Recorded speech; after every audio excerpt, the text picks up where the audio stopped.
Some people are delayed or held back in whatever they do.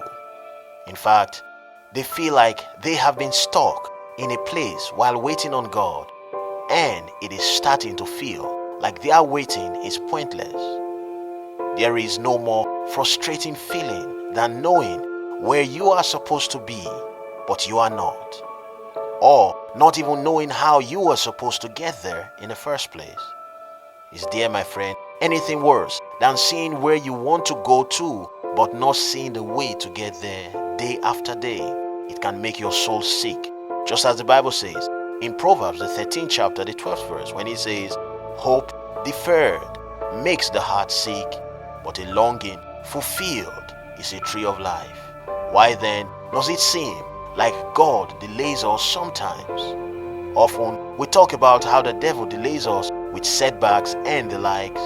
In fact, you may even know that the reason you are delayed sometimes is because of something you have failed to do, or you are yet to obey that God has instructed you to do.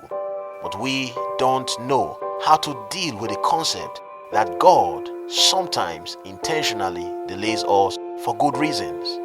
In fact, you explain it, you find a way to do so. Maybe you are the one who didn't receive the promise clearly, or you misunderstood the word of prophecy. You may have even missed the instruction that He gave you, or some other such thing. It is difficult to believe that God would intentionally want to delay you. After all, He is your Father, and He is the one who gave you something to look forward to. He is the one who said you should call on Him, and He will answer you. You may also fall into the category of people who feel like God is always delaying them just because He can. He can do whatever He wants as God, which is true, but is usually not the reason why God is content to let you be delayed for a bit. Whatever the reason for your delay, what do you do when everything seems to be moving much slower than you anticipated? Or what do you do when they don't even seem to be moving at all? Waiting, my friend, is a part of life. Maybe it is more obvious to you at some points than others, but my friend, you can't avoid waiting. In short, you are always waiting. Whether you are waiting for the bus or a flight, you will still need to wait. Whether you are waiting in traffic, in the ER, or at the dentist, you will need to wait, my friend. Whether you are waiting for your check at the end of the month or your bonus at the end of the year, waiting is not something you can avoid. It seems like life is all about waiting.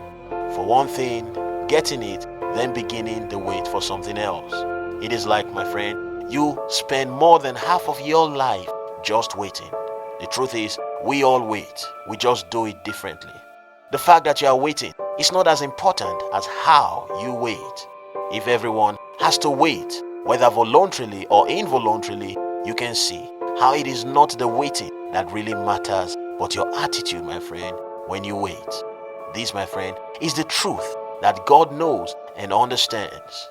With God, the way you wait will many times play a part with how long you will have to wait still.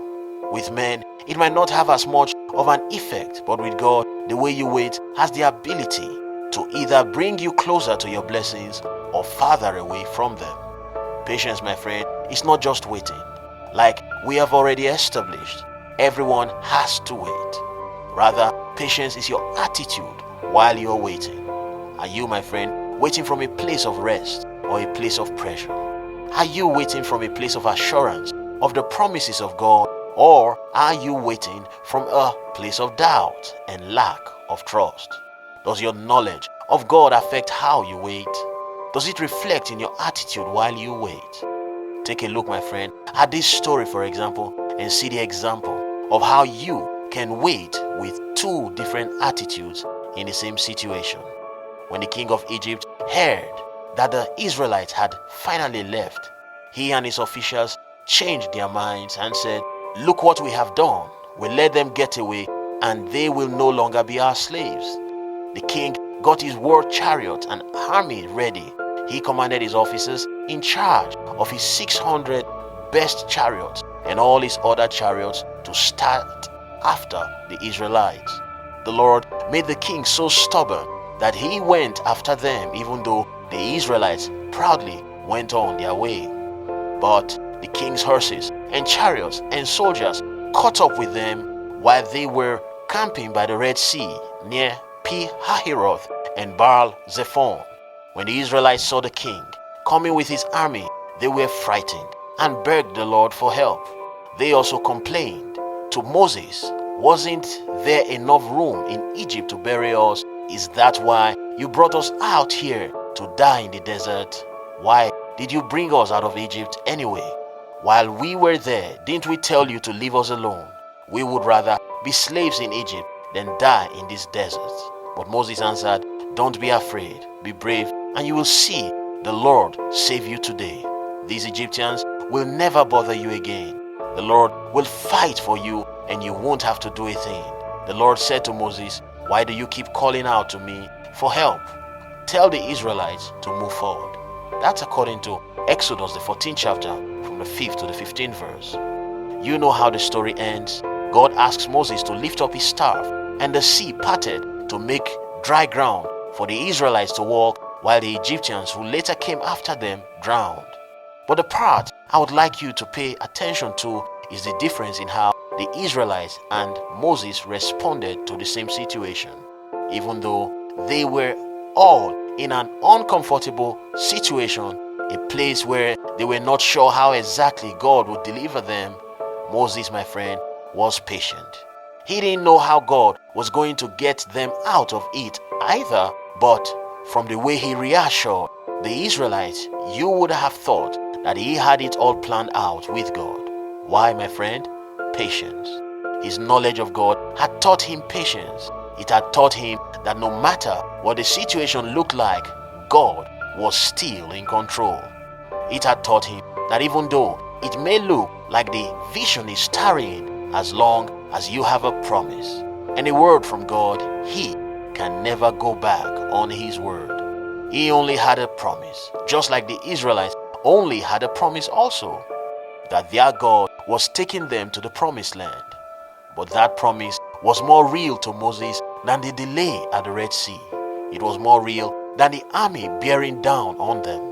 It was more real than the feeling of being stuck and feeling that time was passing by with nothing happening. It was more real than the uncertainty of what to do.